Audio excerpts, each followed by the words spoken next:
दोस्तों आज की इस वीडियो में चैप्टर 4 से हम कुछ जरूरी क्वेश्चन से करने वाले हैं। वैसे देखा जाए क्वेश्चन आंसर तो वैसे बहुत ज़्यादा होते हैं, लेकिन क्या है कि मैं सारे क्वेश्चन ना करा के जो टॉप मोस्ट इंपॉर्टेंट क्वेश्चन है मैं सिर्फ उन्हीं को कराना पसंद करता हूँ। क्योंकि यहाँ पे देखा जाए मैं मानता हूँ, मैंने देखा है कि एनएस में बहुत सारे ऐसे विद्यार्थी हैं जिनके पास इतना समय नहीं होता है कि वो सारा अपना पढ़े, सारा क्वेश्चन से करे। तो ऐसे में देखा है उन विद्यार्थियों के लिए, उन विद्यार्थियों को ध्यान में रखते हुए मैं सिर्फ जो टॉप मोस्ट इम्पोर्टेंट क्वेश्चन होते हैं मैं सिर्फ उन्हीं को बताता हूँ, और साथ में कई सारे ज़रूरी बातें होती है मैं उनको बताता हूँ, और उन सभी ज़रूरी बातों को मैं बीच बीच में बताते रहता हूँ। तो चलिए ज़्यादा समय लेते हुए शुरुआत करते हैं क्वेश्चन आंसर से। अब बात करते हैं प्रश्न पहले की। प्रश्न पहला जो कि हमारे पे कहा जाता है, शारीरिक शिक्षा के शिक्षक के गुणों की व्याख्या करें। कोई अगर फिजिकल एजुकेशन का कोई टीचर है, कोई यहाँ पे हमारा आपका जो पीटीआई है, कोई हमारा फिजिकल एजुकेशन जो टीचर बनता है उसके अंदर क्या गुण होना चाहिए, क्या क्वालिटी होनी चाहिए। तो यहाँ पे हमारे पास शारीरिक स्वास्थ्य है। शारीरिक शिक्षा के शिक्षक के पास अच्छी शारीरिक योग्यता होनी चाहिए, क्योंकि वह छात्रों के लिए एक आदर्श है। यह शारीरिक फिटनेस के प्रति सकारात्मक दृष्टिकोण को दर्शाता है। तो यहाँ देखा जाए जो हमारा पर फिजिकल एजुकेशन का जो टीचर होता है, जो हमारा पर, तो उसका क्या होना चाहिए, एक उसकी खुद की भी एक अच्छी हेल्थ होनी चाहिए। क्योंकि टीचर अगर हमारे पर अच्छा दिखेगा, अच्छा ही उसकी हेल्थ होगी, तो इससे क्या होगा, स्टूडेंट पे भी काफ़ी अच्छा असर पड़ता है। शारीरिक योग्यता। शारीरिक शिक्षा के शिक्षक के पास शारीरिक और संज्ञानात्मक कौशल और विभिन्न खेलों का ज्ञान होना चाहिए। उत्साही एक शारीरिक शिक्षा के शिक्षक का कार्य प्रगति को रोचक, प्रतिस्पर्धी और सहकारी बनाता है। धैर्य और अनुकूलन होना चाहिए। शारीरिक शिक्षा के शिक्षक में धैर्य और अनुकूलन क्षमता होनी चाहिए, जो उसे एक अच्छा निर्णय लेने में मदद करता है। पारस्परिक कौशल। चूँकि शारीरिक शिक्षा के शिक्षक छात्रों, माता पिता और संस्था के अन्य शिक्षकों के साथ बातचीत करता है, इसलिए उसके पास अच्छे पारस्परिक कौशल होना चाहिए। रचनात्मकता होनी चाहिए।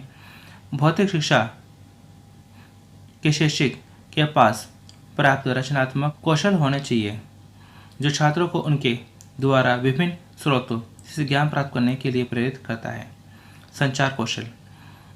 अच्छा संचार विभिन्न गतिविधियों के साथ साथ छात्रों को सैद्धांतिक ज्ञान प्रदान करता है। छात्रों के स्तर के उनके संचार किया जाना चाहिए। उपयुक्त ज्ञान संचार के स्तर को बढ़ाता है। संगठनात्मक कौशल। शारीरिक शिक्षा के शिक्षक को विभिन्न प्रकार के खेल टूर्नामेंट का समायोजन करना होता है, इसलिए उसके पास अच्छे संगठन कौशल होने चाहिए। मॉडल चरित्र। ये शारीरिक शिक्षा शिक्षक में टीम वर्क, नेतृत्व, खेल कौशल जैसे गुण होने चाहिए। शिक्षक छात्रों के लिए एक रोल मॉडल की तरह व्यवहार करता है। तो यहाँ पर हमारा पर बनता है कि एक फिजिकल एजुकेशन टीचर के अंदर कैसे क्या गुण होने चाहिए। गुण तो वैसे देखा बहुत सारे बनते हैं, लेकिन यहाँ पे मैंने कुछ जरूरी जो गुण बनते हैं, जो क्वालिटी बनती है, उनका सुनाने की कोशिश करी है।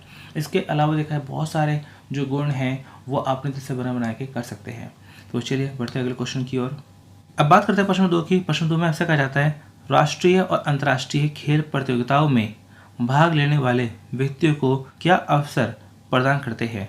तो यहाँ पे हमारे पास देखा है नेशनल और इंटरनेशनल गेम्स। तो यहाँ पे हमारा उनके बारे में बताना है, और अपना जो हमारा पर जो प्रतियोगी बनते हैं, हमारा पर जो प्लेयर्स बनते हैं, उनके बारे में आपको बताना है कि उनके कैसे क्या जो अवसर बनते हैं, उनको क्या से क्या अपॉर्चुनिटी बनती है। खिलाड़ी जिन्होंने भाग लिया है राष्ट्रीय और अंतर्राष्ट्रीय खेल टूर्नामेंट, विभिन्न सरकारी नौकरियों के लिए CISF, railway, Delhi police, CRPF में आवेदन करने के लिए योग्य है। अब कई खेल विशेष खेलों में व्यावसायिक लोगों की पेशकश करते हैं, यानी IPL, ISL, BPL, WKL आदि पेशेवर रूप से उपरोक्त लीग में भाग लेकर अच्छा पैसा कमाते हैं। तो चलिए आगे बढ़ते हैं क्वेश्चन की ओर। अब बात करते हैं प्रश्न 3 की। प्रश्न 3 में ऐसा कहा जाता है, शारीरिक शिक्षा के एक छात्र के लिए उपलब्ध कुछ अन्य अवसरों का उल्लेख करें। तो यहाँ पे हमारा पर देखा जाए जो एक फिजिकल एजुकेशन का एक स्टूडेंट है, उसके पास क्या कुछ और ऑप्शन बनते हैं वो आपको बताना है।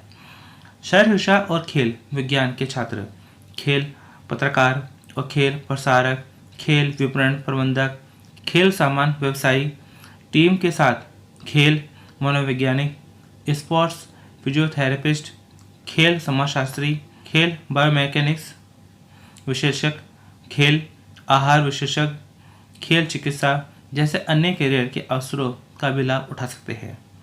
शारीरिक शिक्षा में स्नातक और स्नातकोत्तर डिग्री पूरी करने के बाद विशेषज्ञ और खेल शोधकर्ता भी बन सकते हैं। तो यहाँ पे हमारा पर कई सारे ऑप्शन है, जरूरी नहीं है कि अपना प्लेयर बने, कोच बने, उसके अलावा भी देखा जाए काफ़ी कुछ यहाँ पे अपना ऑप्शन बनते हैं। तो चलिए आगे बढ़ते हैं। अब बात करते हैं प्रश्न 4 की। प्रश्न 4 में से कहा जाता है शारीरिक शिक्षा और खेल में कोचिंग पर एक नोट लिखे। तो यहाँ पे हमारा बताना है कि यहाँ पे हमारा जो शारीरिक शिक्षा बनती है, फिजिकल शिक्षा बनती है, और खेल में जो कोचिंग होती है उसके ऊपर हमारा पे क्या बनता है। शारीरिक शिक्षा और खेल में कोचिंग। कोचिंग क्षेत्र में रुचि रखने वाले शारीरिक शिक्षा के छात्र पेशेवर कोचिंग में अपना करियर बना सकते हैं। Netaji Subhash national institute of sports तो NSNIS द्वारा संचालित एक विशेष कोचिंग कार्यक्रम विशेष खिलाड़ियों को प्रदान करता है। कोचिंग प्रोग्राम करने के बाद एक छात्र कोचिंग प्रोग्राम संस्थानों, कॉलेजों, सरकारी विश्वविद्यालयों, अकादमियों और अन्य गैर लाभकारी संगठनों जिसे बोलते हैं NGO तो नॉन गवर्नमेंट ऑर्गेनाइजेशन के लिए निजी शौकिया खेल में तब्दील हो जाता है। तो चलिए अगले क्वेश्चन की ओर आगे बढ़ते हैं। तो यह देखा जाए बात करते हैं प्रश्न 5 की, और ये वीडियो का लास्ट क्वेश्चन है। और यहाँ देखा जाए और प्रश्न 5 में आपसे कहा जाता है एक प्रशिक्षक के रूप में एक शारीरिक शिक्षा छात्र में विकल्प क्या है। उम्मीदवार जो शारीरिक शिक्षा में डिप्लोमा या स्नातक तक डिग्री सफलतापूर्वक पूरा करते हैं वे भी जिम ट्रेनर के रूप में, फिटनेस ट्रेनर के रूप में, फिटनेस ट्रेनर, योग और स्वास्थ्य प्रशिक्षक के रूप में काम करने के लिए भी पात्र है। अन्य करियर विकल्प इस प्रकार है: निजी प्रशिक्षक, शिक्षाविदों या क्लबों में प्रशिक्षक, कॉलेज या संस्थान या विश्वविद्यालयों में प्रशिक्षक। तो यहाँ देखा जाए हमारा पर मैं यहाँ पे बताना चाहता हूँ कि जैसे है कि यहाँ पर क्वेश्चन आंसर तो देखा है बहुत सारे हैं, लेकिन यहाँ पे मैं आपको जो टॉप मोस्ट इम्पोर्टेंट क्वेश्चन बनते हैं मैं सिर्फ उन्हीं को कराता हूँ। अगर आप इन सब की तैयारी काफ़ी अच्छे से कर लेते हैं तो आपके पास होने चांस पक्के नहीं बल्कि आपकी परसेंटेज बहुत अच्छी आने वाली है। साथ में यहाँ पर देखा जाए आप इन वीडियो को एक बार नहीं, 2 बार नहीं, कई बार अपना देखिए, क्योंकि यहाँ पर देखा जाए क्या है, पढ़ाई जो होती है एक बार करने से नहीं होती है। यहाँ पर आपको इन वीडियो को 2 बार 3 बार या इससे ज़्यादा आपको देखना पड़ेगा, क्योंकि यहाँ पर आपने देखा है इन वीडियो को आपने एक बार देखा तो एक बार देखने से बात नहीं बनेगी। इन वीडियो को आपको कई बार देखना पड़ेगा, तब आपको अच्छे से समझ में आएगा। तो दोस्तों अब हम मिलते हैं अपने अगले वीडियो में अगले चैप्टर के साथ में। तब तक आप अपने जो है अपनी तैयारी आप करते रहिए। तो चलिए दोस्तों मिलते हैं नेक्स्ट वीडियो में। Thanks for watching.